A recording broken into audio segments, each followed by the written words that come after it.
Bonjour les troisièmes.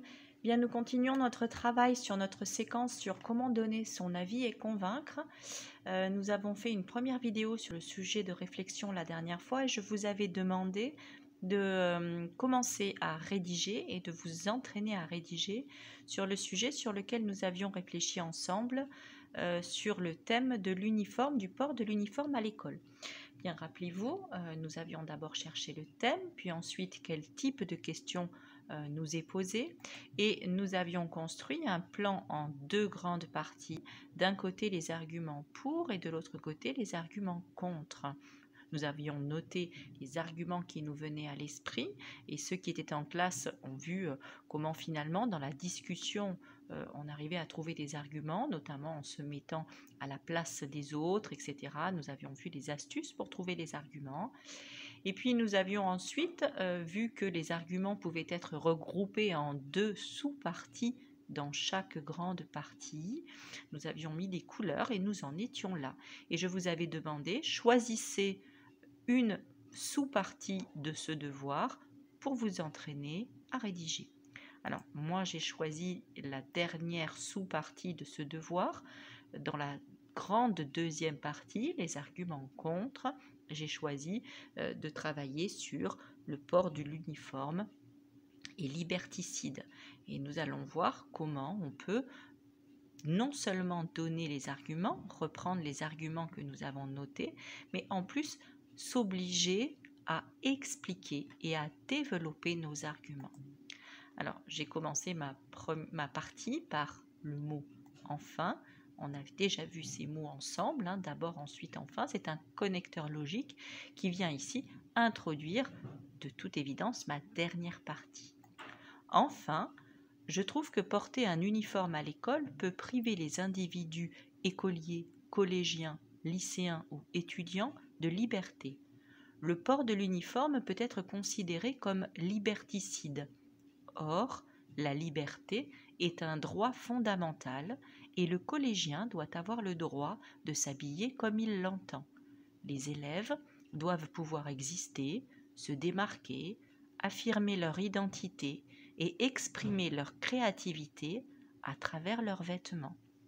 Alors, vous voyez ici que dans ce premier paragraphe de cette dernière partie, j'ai mis en avant mon argument, liberticide, mais ensuite j'ai expliqué cet argument, je l'ai développé et bien souvent je peux le développer un argument en utilisant des synonymes par exemple. Vous voyez ici des synonymes qui sont juxtaposés, reliés par des virgules, se démarquer, affirmer leur identité, exprimer leur créativité. C'est une façon non seulement d'enrichir mon texte, de développer mon texte, d'allonger aussi mon texte, mais aussi de préciser ma pensée. Et dans un sujet de réflexion, on doit être le plus clair possible. Et se répéter avec d'autres mots, c'est aussi une façon d'être clair. Donc là, ici, je pose mon argument. Je poursuis.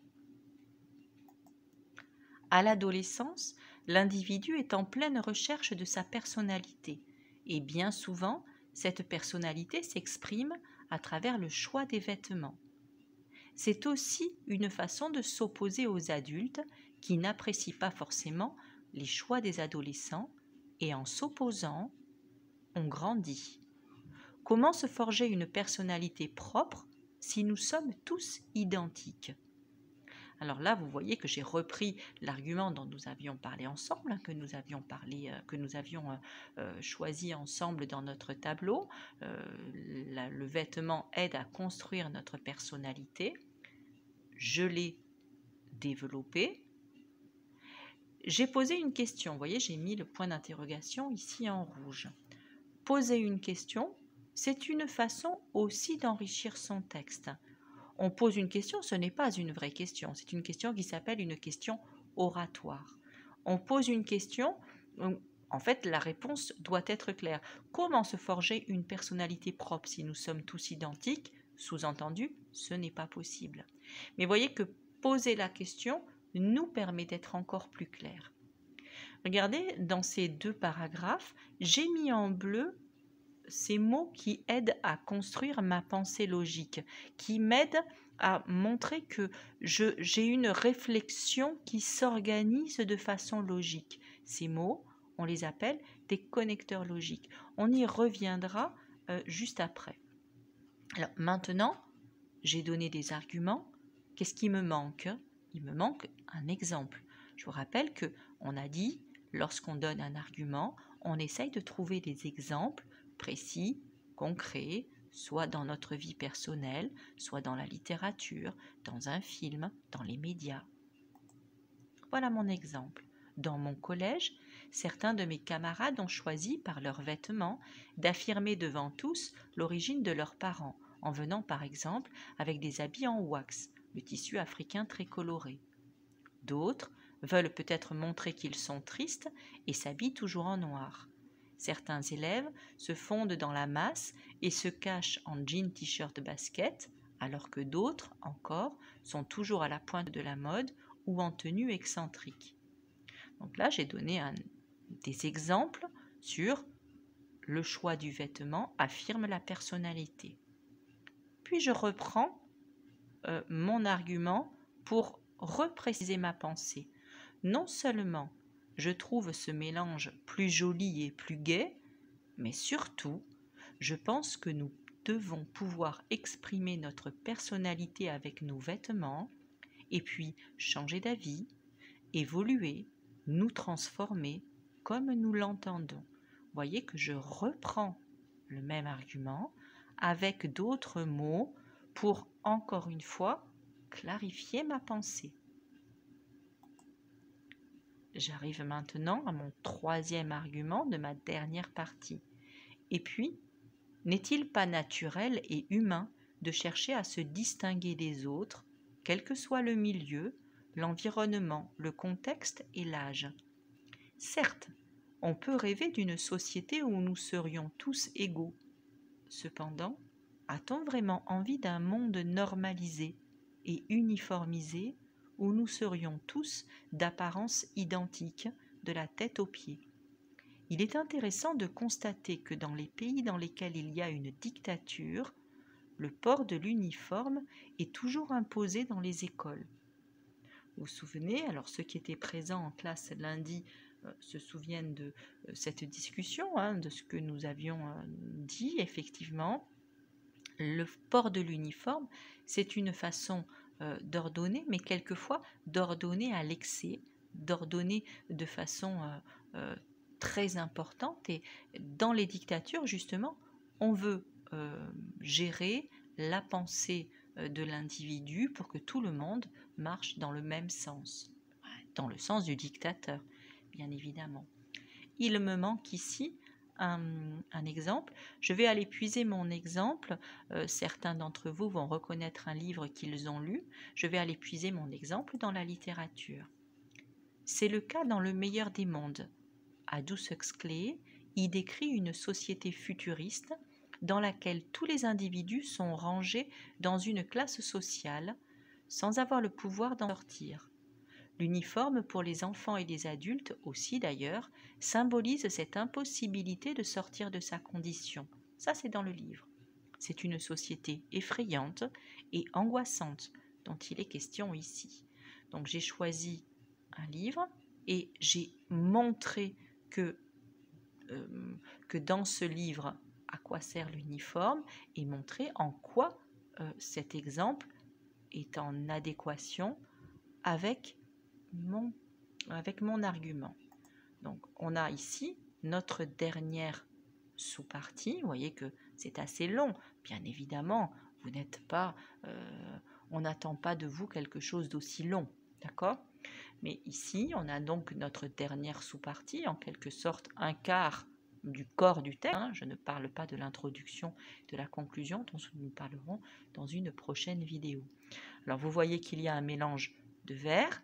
Les vers en vert, ce sont les arguments. J'ai mis les arguments en caractère gras et l'explication et le développement de ces arguments sans les caractères gras. J'ai utilisé la couleur bleue. Ce sont les connecteurs logiques et vous voyez que dans chaque argument il y a des connecteurs logiques pour, encore une fois, être le plus clair possible. J'ai utilisé la couleur rose pour montrer que je donne mon avis, je trouve que, je pense que. J'ai utilisé le marron pour les exemples. Ils doivent être précis et concrets à chaque fois. Et puis, j'ai mis les points d'interrogation en rouge pour les questions oratoires. Alors, on va revenir sur ces mots bleus, justement, et voir ensemble les mots qui servent à argumenter, que l'on appelle les connecteurs logiques.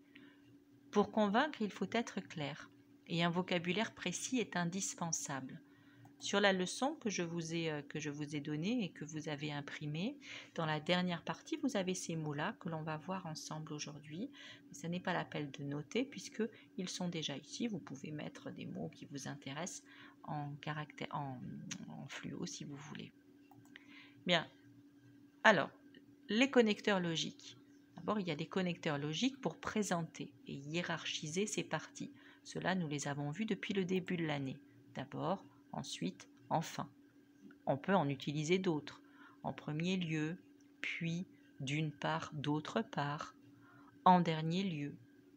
Et puis le d'abord, ensuite, enfin, qui est très facile à utiliser dans un texte en 3 parties. On peut aussi utiliser des connecteurs logiques pour additionner les arguments. Dans une argumentation, on a plusieurs arguments qui vont quelquefois dans le même sens. Il nous faut des mots pour additionner. Et, en outre, de surcroît, par ailleurs, non seulement mais encore, et cela s'ajoute au fait que, de plus. Voilà d'autres mots, d'autres connecteurs logiques pour introduire des exemples. Lorsque vous donnez un exemple, il faut l'introduire par un mot pour prévenir celui qui vous lit que vous allez lui donner un exemple. Ainsi, c'est le cas de, par exemple, notamment. Et puis des mots pour reformuler sa pensée. Je vous ai montré, on reformule sa pensée pour la clarifier, on répète sa pensée avec d'autres mots. Mais on prévient qu'on va reformuler sa pensée. En d'autres termes, c'est-à-dire, autrement dit. On peut aussi, et on doit aussi, expliquer sa pensée. Car, en effet, parce que, en raison de, puisque. On doit aussi, rappelez-vous, utiliser la thèse adverse. Et lorsqu'on utilise la thèse adverse, c'est une façon de donner la parole à notre adversaire. On doit pouvoir accorder concession à l'adversaire. Certes, sans doute, bien que, même si, il est vrai que, mais, il n'en est pas moins vrai que. Et puis des mots pour réfuter un argument auquel on s'oppose. Mais, cependant, pourtant, alors que, au contraire. D'accord ? Là, ils suivent, le 6 et le 7 se suivent directement. Et puis des mots pour conclure. Pour conclure notre raisonnement. Ainsi, c'est pourquoi, donc, il en résulte, en conclusion, par conséquent. Et puis, des mots pour présenter, nuancer, soutenir son point de vue. À mon avis, d'après moi, j'adhère à l'idée que, je pense que, je crois que. Des mots pour prendre la distance avec son point de vue. Peut-être, il semble, sans doute, il se peut que. Et puis enfin, des mots pour exprimer sa conviction. J'ai la certitude que, j'ai la conviction que, je suis persuadé que, je suis certain ou certaine que, évidemment, bien sûr. Donc vous voyez que tous ces mots, tous ces connecteurs logiques vous aident à ordonner votre pensée et vous devez vous obliger à les utiliser. Voilà, nous allons travailler sur un nouveau sujet et bâtir un plan avantage-inconvénient. Alors, le plan avantage-inconvénient, c'est le même principe que pour les plans pour-contre. On doit trouver des arguments qui présentent les avantages dans une partie et les arguments qui présentent les inconvénients dans l'autre partie. Et puis, donner notre avis personnel dans la conclusion, pas d'avant. Pour cela, on fait un tableau sur notre brouillon exactement comme nous l'avons fait pour le sujet sur le port de l'uniforme. Nous allons travailler avec le sujet 9 de votre feuille de sujet que vous avez imprimé lundi. Les villes accueillent une grande partie de la population française. Quels sont les avantages et les inconvénients à y vivre? Alors, comme nous l'avons appris, d'abord on se demande quel est le thème de ce sujet et quel est le problème à traiter, quel est le type de question posée. Alors, le thème, bien évidemment, c'est la vie à la ville, la vie dans les villes, et le problème à traiter, le type de question posée, c'est un choix entre deux thèses. Quels sont les avantages de la vie à la ville et quels sont les inconvénients de la vie à la ville? On prend son brouillon et on fait un tableau en 2 colonnes. Dans la première colonne, on va noter le titre, avantages de la vie à la ville, et dans la deuxième colonne, inconvénients de la vie à la ville. Alors, si nous étions ensemble en classe, il y aurait ici une discussion et on trouverait ensemble des tas d'arguments que nous noterions au tableau et sur lesquels on réfléchirait ensemble. Alors, ces arguments, je vais les mettre au tableau moi, ce sont des arguments que vous auriez trouvés, auxquels vous auriez pensé vous-même. Les voilà. Alors, la ville. Qu'est-ce que c'est que la vie à la ville? La ville, il y a un vaste dispositif de santé, des hôpitaux, etc. À la ville, certains auraient dit, il y a une délinquance importante, il y a du danger. D'autres auraient dit, il y a beaucoup de magasins, une variété dans les commerces. D'autres auraient dit encore, il y a beaucoup d'immeubles, beaucoup de logements qui sont très près les uns des autres. D'autres auraient dit, ah mais il y a aussi beaucoup de cinéma, des théâtres, il y a une large offre culturelle. Certains d'entre vous auraient dit, c'est un environnement stressant. Il y a beaucoup de bruit, beaucoup de monde, c'est stressant. D'autres auraient parlé des prix élevés. D'autres auraient parlé d'un avantage qui est que les distances sont courtes entre le travail et le logement. Certains auraient parlé de la solidarité qui existe peut-être moins quand il y a beaucoup de monde. D'autres auraient parlé encore des transports qui sont plus faciles à la ville et certains de la pollution. Vous voyez que là, on a trouvé de très nombreux arguments et on a décrit à la fois les avantages et les inconvénients. On a un plan en 2 grandes parties et j'y rajoute 2 sous-parties. C'est moi qui construis le plan. Le voilà, il est au tableau. Dans une première grande partie, nous traiterons des avantages de la vie à la ville. D'abord, parce que c'est une vie de proximité, tout est proche. Ensuite, parce que c'est une vie plus diversifiée. Et puis, dans une deuxième grande partie, nous traiterons des inconvénients de la vie à la ville. D'abord parce qu'il y a un environnement agressif et violent, et ensuite parce qu'il y a une moins bonne qualité de la vie. On va essayer de ranger tous nos arguments dans notre plan maintenant. Alors, ça ne sera pas très difficile, on va le faire ensemble. Je vais traiter de ma première sous-partie. Grand 1, les avantages de la vie à la ville. Première sous-partie, une vie de proximité. Voilà mes 3 arguments que j'avais proposés ici et que je peux ranger dans cette sous-partie. Premièrement, des réseaux de transport largement développés. Alors, je parle des transports en commun, le métro et le bus, des Vélib pour se déplacer en centre-ville, des gares, des aéroports pour voyager. Deuxièmement, une moindre distance entre le travail et le logement. Alors là, ici, je propose un exemple.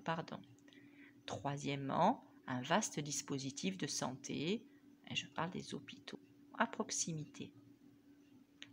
Dans ma deuxième sous-partie, grand B, je parle toujours des avantages de la vie à la ville, une vie plus diversifiée. Premièrement, premier argument, une population plus hétéroclite. hétéroclite, ça veut dire avec des gens très différents les uns des autres. Deuxièmement, une large offre culturelle. Et puis troisièmement, enfin, une variété dans les commerces. Je passe maintenant à ma deuxième grande partie, les inconvénients de la vie à la ville. Première sous-partie, un environnement agressif. Premier paragraphe, premier argument, un environnement pollué. Deuxième argument, une délinquance importante. Et enfin, troisième argument, un environnement stressant. Et puis dans ma dernière sous-partie, une moins bonne qualité de vie. Premier argument, moins de solidarité. Deuxième argument, des prix élevés. Troisième argument, concentration élevée de l'habitat. Voilà mon plan, mes parties, mes sous-parties. À vous maintenant de travailler, et c'est ce que vous avez à faire à la prochaine heure de français. Rédiger une des sous-parties de ce devoir au choix. Rédiger, ça veut dire l'argument avec les explications et développer et expliquer votre argument et trouver un exemple précis et personnel. Je vous demande de penser à utiliser les connecteurs logiques et de penser bien sûr à rédiger sous forme de paragraphes. Je vous rappelle que la dernière fois nous avons déjà expliqué quelles sont les astuces pour trouver des exemples. Je vous rappelle que les exemples doivent être précis et concrets et qu'ils viennent illustrer vos arguments. Vous devez trouver des exemples dans votre vie personnelle, dans vos expériences, mais aussi, et c'est bien, dans un roman, un conte, un poème, un film, pensez à citer. Vous pouvez trouver vos expériences dans l'histoire, la nature, la science, soyez précis, et vous pouvez trouver vos exemples dans les actualités, les faits divers, les médias. Rappelez-vous que vous êtes corrigé par un professeur de français qui aime la littérature. Vous avez lu des livres et de nombreux livres depuis le début de votre scolarité au collège. Utilisez-les dans vos exemples. Je remets au tableau le plan. Vous choisissez une sous-partie. Vous rédigez votre sous-partie. Vous voyez que dans chaque sous-partie, il y aura 3 paragraphes. Et chaque paragraphe est constitué de la même façon. Argument, j'explique et je développe mon argument. Je donne un exemple précis pour illustrer mon argument. Donc choisissez soit le grand A, le grand B du grand 1, soit le grand A, le grand B du grand 2. À vous de faire. Et je vais vous mettre un lien pour ceux qui souhaitent m'envoyer leur sous-partie. Voilà, je vous remercie de votre attention. Travaillez bien, soyez sérieux. À la prochaine fois.